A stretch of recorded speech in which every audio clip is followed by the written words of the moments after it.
کہ انسان کی زندگی میں 3 موقع ہوتے ہیں جس دن وہ مہمان خصوصی ہوتا ہے اور سب لوگوں کی نظر اسی کے چہرے پہ ہوتی ہے۔ ایک جب وہ پیدا ہوتا ہے تو کالا کلوٹا بھی ہو تو ساری بستی اس کا منہ دیکھنے آتی ہے اور اسے بہنیں چاند کہہ کے پکارتی ہیں، چاہے اس کا رنگ گہرا سیاہ کیوں نہ ہو۔ دوسرا موقع انسان پر اس وقت آتا ہے جب وہ دولہا بنتا ہے تو سارے لوگ اسی کو دیکھتے ہیں اور وہ نگاہوں کا مرکز ہوتا ہے اور چیف گیسٹ وہی ہوتا ہے۔ اور تیسرا وقت اس کے اوپر تب آتا ہے جب وہ چٹا لٹھے کا لباس پہنتا ہے تو سارا شہر اس کا منہ دیکھنے آتا ہے۔ تو میں نے کہا ان غریب لوگوں سے آج تم نے یہ حق بھی چھین لیا۔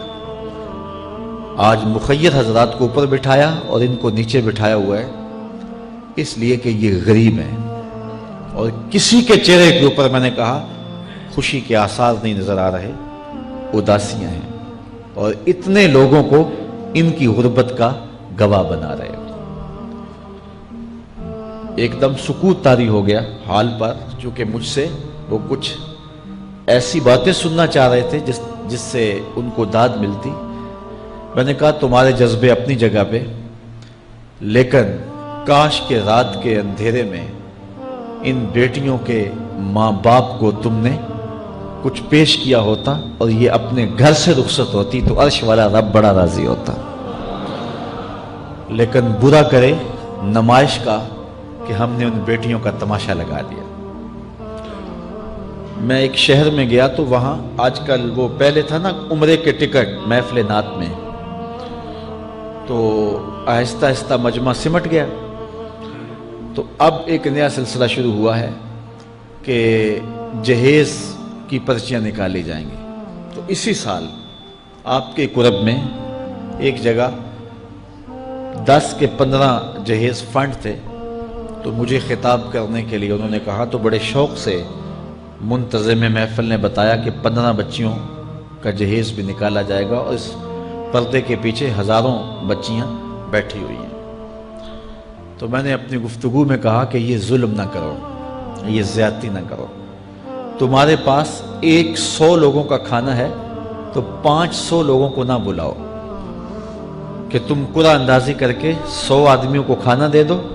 اور 400 آدمیوں کو کہو کہ تمہارا نام نہیں نکلا۔ تمہارے پاس 100 کا کھانا ہے تو 100 کو ہی پردے سے بلاؤ اور ان کو کھانا کھلا دو۔ میں نے کہا 10,000 بیٹیاں اس پردے کے پیچھے بیٹھی ہیں آپ کے بقول، اور آپ ان میں سے چند کو قرعہ اندازی کے ذریعے جہیز فنڈ دے رہے ہیں۔ ہر پرچی پہ 10,000 بیٹی کا دل دھڑکے گا کہ شاید میرے مقدر جاگ پڑے اور غموں کی سیاہ رات ختم ہو گئی، لیکن جب آخری پرچی کے بعد اعلان کیا جائے گا کہ قرعہ اندازی مکمل ہو گئی تو کتنی بیٹیاں گھروں میں جب واپس جا رہی ہوں گی تو تم نہیں جانتے ان کے قدم کتنے بوجھل ہوں گے، اور رسول اللہ کا میلاد ہو اور بیٹیاں آنسو بہاتی ہوئی جائیں۔ تو میں نے کہا تم خوشیاں خریدنے لگے تھے، غم خرید لیے تم نے، خوشیاں بانٹنے لگے تھے، غم بانٹ لیے تم نے۔ تو یہ زیادتی نہ کرو، یہ جو رواج پڑ رہا ہے یہ اپنی نمائش کے لیے، خدا را آگے تم نے عمرے کے ٹکٹ بانٹے، بہت کچھ کیا لوگوں کو اکٹھا کرنے کے لیے، اور کیا کیا رنگ اپنائے گئے۔ میں نے کہا وہ اچھا تھا، چلو مجھے اس پر بھی بات ہے، لیکن چلو میں نہیں کرتا، لیکن یہ ظلم نہ کیا جائے کہ محافلات میں مجمع اکٹھا کرنے کے لیے جو ہے وہ غریبوں کی بچیاں بلا کر کے تو 10 کو آپ دے کے باقیوں کو کہیں کہ معذرت ہمارے پاس اتنا ہی تھا۔ تو آپ کے پاس 100 کا کھانا ہے، 100 کا پانی ہے، تو 500 پیاسوں کو نہ بلائیں، 500 بھوکوں کو نہ بلائیں، 100 کو ہی بلا کر کے پردے سے جو ہے وہ ان کی مدد کریں۔ تو میں یہ کہتا ہوں کہ ہم جہیز فنڈ دینے کی بجائے، یہ جب تک یہ حالات ختم نہیں ہوتے، میں خفیہ طور پہ یہ بھی کرنا چاہیے، لیکن ساری قوم ادھر لگ گئی ہے، تو اس کی بجائے ہمارے علماء کو، ذمہ دار کو، یہ مختلف چینلز کے اوپر یہ جو ٹاکنگ ہوتی ہے اس پہ گفتگو ہونی چاہیے کہ اس رسم کو ختم کیا جائے اور معاشرے کی تربیت کی جائے کہ بیٹیوں کا رشتہ اس لیے قبول کیا جائے کہ وہ دیندار ہیں، وہ پردے دار ہیں، وہ سگڑ ہیں، وہ پڑھی لکھی ہیں اور ان کے اخلاق اچھے ہیں، یہ معیار بنایا جائے، دولت کو معیار نہ بنایا جائے۔ اس طرح معاشرے پس جائیں گے اور معاشرے کے پلے کچھ بھی نہیں بچے گا۔ اور آج اندازہ نہیں ہے ہم کو کہ جس کی بیٹیاں گھر کی دہلیز پہ جوان ہیں اس کی زندگی کتنی کٹھن گزر رہی ہے۔ کوٹھے تے چڑھ ویخ فریدا تے گھر کر بلدی اگ، میں جاتا دل دکھی میرا پر دکھی سارا جگ۔ تو پورا معاشرہ اس وقت اس اذیت سے، اس کڑن سے گزر رہا ہے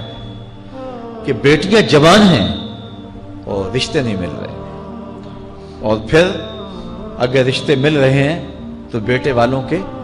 نخرے ہی بڑے عجیب ہیں، اور پھر جس طرح وہ بیٹیوں کو، غریبوں کی بیٹیوں کو لونڈیاں بنا کے اپنے گھروں میں رکھتے ہیں، تو یہ ایک الگ درد کی اور دکھ کی کہانی ہے۔ میرے پاس لوگ آتے ہیں، دعا کیجئے، کاروبار نہیں ہے، معاشی بحران ہے، مالی پریشانیاں ہیں، بچے کے امتحان سر پہ ہیں، بہت سارے مسائل لے کر لوگ آتے ہیں، لیکن کوئی نہیں، لوگ حوصلے سے مصائب کا مقابلہ کرتے ہیں، کاٹتے ہیں۔ لیکن کچھ لوگ آتے ہیں دعا کے لیے تو بات کرتے ہی آنکھیں چھلکنے لگتی ہیں اور میرا دل بھی قابو میں نہیں رہتا۔ لوگ کہتے ہیں کہ حضرت دعا کرو، بیٹی سسرال میں دکھی ہے، اللہ سکھ دے دے۔ تو میں دعا بھی کرتا ہوں، لیکن میں تنہائی میں جا کے روتا ہوں کہ اس درد کا مداوع کیا ہے، اس دکھ کا علاج کیا ہے، اور معاشرہ تیزی سے اس تکلیف کی طرف بڑھ رہا ہے، اور طلاق کی شرح بھی جو ہے وہ بڑھتی چلی جا رہی ہے۔ میرے پاس ایک دن ایک صاحب آئے، ساتھ ان کی بیوی تھی، اور میں انہیں جانتا ہوں، عزت دار لوگ تھے۔ تو انہوں نے کہا کہ ہم آپ سے کوئی تنہائی میں بات کرنا چاہتے ہیں۔ تو ان کے اپنے عزیز تھے، بیٹیاں اس شخص کی زیادہ ہیں، اپنے عزیزوں میں شادی کر دی، تو اس وقت انہوں نے طے کر لیا کہ کوئی بات نہیں، ہم جہیز نہیں لیتے۔ لیکن وہ باپ بلک بلک کے مجھے کہہ رہا تھا کہ کتنے دنوں سے میری بیٹی گھر آ کے بیٹھی ہوئی ہے، اور وہ کہتے ہیں کہ اتنی دیر واپس نہ آنا جب تک تیرا جہیز پورا نہیں ہو جائے گا۔ میں کہتا ہوں کتنا صفاق معاشرہ ہو گیا ہے اور کتنے کٹھن حالات ہو گئے ہیں۔ تو جب معاشرہ اس کیفیت میں چلے جائے تو پھر انارکی پھیلتی ہے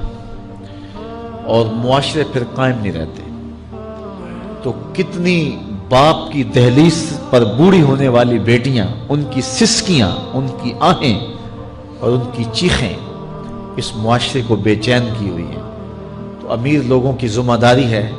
کہ وہ غریبوں کے دکھ بانٹ لیں۔ اللہ تعالیٰ ارشاد فرماتا ہے کہ فَقُّ رَقَبَةٍ او اطعام فی یوم ذی مسغبہ، کسی پھنسے ہوئے کی گردن چھڑانا یہ بڑی نیکی ہے۔ تو اس وقت غریب کی بیٹیوں کا رشتہ کوئی قبول نہیں کرتا۔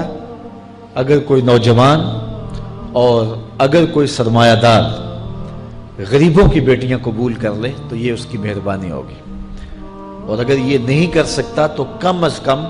ان بیٹیوں کی شادیوں کا اہتمام کیا جائے، لیکن یہ مہربانی کی جائے کہ غریبوں کی بچیوں کو نمائش گاہ میں نہ کھڑا کیا جائے اور ان کی غربت کا تماشا نہ بنایا جائے۔ رات کی تنہائی میں ان کے ماں باپ کی خدمت کی جائے تاکہ وہ اپنی بیٹیوں کو عزت سے اٹھا سکیں۔ میرے حضور نے ارشاد فرمایا وَرَجُلٌ تَصَدَّقَ بِصَدَقَةٍ فَأَخْفَاهَا حَتَّى لَا تَعْلَمَ شِمَالُهُ مَا تُنْفِقُ يَمِينُهُ، جس شخص نے تنہائی میں خیرات کی کہ دائیں ہاتھ نے جو خرچ کیا بائیں کو پتہ بھی نہ چلا، قیامت کے دن جب کوئی سایہ نہیں ہوگا اللہ اس شخص کو اپنے عرش کا ٹھنڈا سایہ عطا فرمائے۔ تو یہ جو اجتماعی شادیوں کا ماحول ہے، تو اگر اس کو ہم اس میں تبدیل کر لیں کہ غریبوں کی عزت نفس مجروح نہ ہونے پائے، تو اللہ تعالیٰ یہ توفیق نصیب فرمائے اور معاشرے کے اندر ایسے لوگ نکلیں جو معاشرے کے دکھ بانٹتے ہیں۔ اور علماء کو منبر و محراب سے زوردار آواز اٹھانی چاہیے کہ یہ جو رسم پیدا ہو گئی ہے جہیز کی، اور اس کے بغیر بیٹیاں گھر سے رخصت نہیں ہو سکتی ہیں، تو اس کو ختم کیا جائے اور اس کے خلاف عملی جہاد کیا جائے، اور اس کے لیے امیر لوگ نمونہ بنیں۔ غریب لوگ تو نمونہ بن نہیں سکتے، مشکل ہے ان کے لیے، لیکن امیر لوگ اگر نمونہ بنے تو وہ بن سکتے ہیں، اور معاشرے کے اس ناسور کو ختم کیا جا سکتا ہے، اور غریبوں کی بیٹیاں عزت سے اپنے پیا گھر سدھار سکتی ہیں، اور ان کو جو ہے ان کے ماں باپ کو تسکین کی اور چین کی نیند آ سکتی ہے۔ آج میں نے نکاح کے حوالے سے بہت ساری باتیں کرنی تھی، لیکن عنوان ادھر چلا گیا، چونکہ یہ ایک سلگتا ہوا مسئلہ ہے اور ہمارے معاشرے کو کاٹ رہا ہے اور توڑ رہا ہے۔ ایک تو گھروں کی دہلیز پہ بیٹیاں بوڑھی ہو رہی ہیں، اور دوسرا شرع طلاق جو ہے وہ بڑھتی چلی جا رہی ہے۔ اس حوالے سے میں زیادہ لمبی گفتگو نہیں کرتا، صرف 2-4 باتیں کہ طلاق اگرچہ مرد کا شرعی حق ہے، اور اگر نباہ نہ ہوتا ہو تو طلاق دینا ناگزیر ہو جائے تو طلاق دینا ہی پڑتا ہے، لیکن اس کے باوجود اگر کوئی شخص اپنی بیوی کو برداشت کرتا رہے تو قیامت کے دن رب کی رحمتوں کا حقدار ہوگا۔ جائز کاموں میں جو سب سے ناپسندیدہ امر ہے وہ طلاق ہے، اور جب کوئی شخص طلاق دیتا ہے اللہ کا عرش بھی ہلنے لگ جاتا ہے۔ امرأہ مردودہ اس خاتون کو کہتے ہیں جس کے شوہر نے اس کو طلاق دے دی اور وہ اس قابل نہیں ہے کہ اس کا دوبارہ نکاح ہو سکے۔ پہلے ہی بڑی مشکل نکاح ہوا تھا، بدصورت تھی، جہیز نہیں لا سکی تھی، تو پہلے بڑی مشکل نکاح ہوا تھا، اب طلاق ہو گئی تو اب تو اور زیادہ امکان مشکل ہو گیا، تو وہ اپنے باپ کی دہلیز پہ بیٹھ گئی۔ آگے نکاح کا ارادہ بھی نہیں ہے چونکہ امکان باقی نہیں ہے، تو اس عورت کو شریعت میں کہتے امرأہ مردودہ، لٹائی گئی خاتون۔ حدیث میں آتا ہے کہ کل اس خاتون کے باپ کو اس کے گناہوں کی وجہ سے جہنم کا حکم ہوگا، تو یہ جہنم اور اپنے باپ کے درمیان آڑ بن کے کھڑی ہو جائے گی اور رب سے بحث کرے گی کہ میرے مالک تو نہ مجھے عقل دی نہ تو نے مجھے شکل دی، سسرال نے قبول نہ کیا اور خامن نے دھتکار دیا۔ یہ ایک بوڑھا باپ ہی تھا جو مزدوریاں کر کر کے میرا پیٹ پالتا رہا، اس کے بڑے گناہ ہوں گے لیکن مالک میں تو اس کو جہنم میں نہیں جانے دوں گی۔ اللہ سے لڑائی کرے گی، بحث کرے گی، اللہ اکبر، الجھاؤ پیدا کر دے گی۔ حدیث میں آتا ہے اللہ اس خاتون کی سفارش مان کے اس کے بوڑھے باپ کو جنت عطا فرما دے گی۔ اگر طلاق دینا ناگزیر ہو جائے، بہت ضروری ہو جائے طلاق دینا، اور اس کے بغیر کوئی دوسرا راستہ نظر نہیں آ رہا، تو پھر بھی 3 طلاقیں اکٹھی نہ دیں، 1 طلاق دے دیں، اور 1 طلاق دینے کا فائدہ یہ ہوگا کہ 3 مہینے کے بعد عورت فارغ ہے، آگے نکاح کرنا چاہے تو کر سکتی ہے۔ لیکن اگر 3 ماہ کے بعد، 4 ماہ کے بعد، سال کے بعد، 2 سال کے بعد اس نے آگے نکاح نہیں کیا تو دوبارہ ان کا پروگرام نکاح کا ہو جاتا ہے، تو پھر واپس آنا آسان ہوتا ہے۔ تو لوگ یک مشت 3 طلاقیں دے دیتے ہیں اور پھر مسئلہ پوچھتے ہیں، تو چونکہ ہمارے یہاں کثرت احناف کی ہے اور واضح احکام جو شریعت کے ہیں وہ 3 اکٹھی طلاقیں اگرچہ ناپسند ہیں لیکن 3 طلاقیں اکٹھی 3 ہی ہو جاتی ہیں، تو پھر اس کے بعد اپنا مسلک بدلنے کی کوشش کرتے ہیں، یا جو ہے وہ ایسے لوگوں سے فتویٰ دیتے ہیں جن کا یہ فتویٰ نہیں ہے، اور ایک عجیب الجھن میں مبتلا ہو جاتے ہیں۔ اس لیے اگر ناگزیر ہو جائے طلاق دینا تو پھر بھی ایک طلاق دینی چاہیے. جو 3 طلاقوں سے حاصل ہوگا عورت سے الگ ہونا وہ ایک طلاق سے ہی حاصل ہوگا. اور ایک طلاق بھی طہر کی حالت میں دینا چاہیے، عالم حیض میں نہیں، چونکہ ان دنوں کے اندر مرد کا رجحان عورت کی طرف زیادہ ہوتا ہے، اس لیے شریعت نے طہر میں طلاق دینے کا حکم دیا ہے اگر کوئی طلاق دینا چاہے.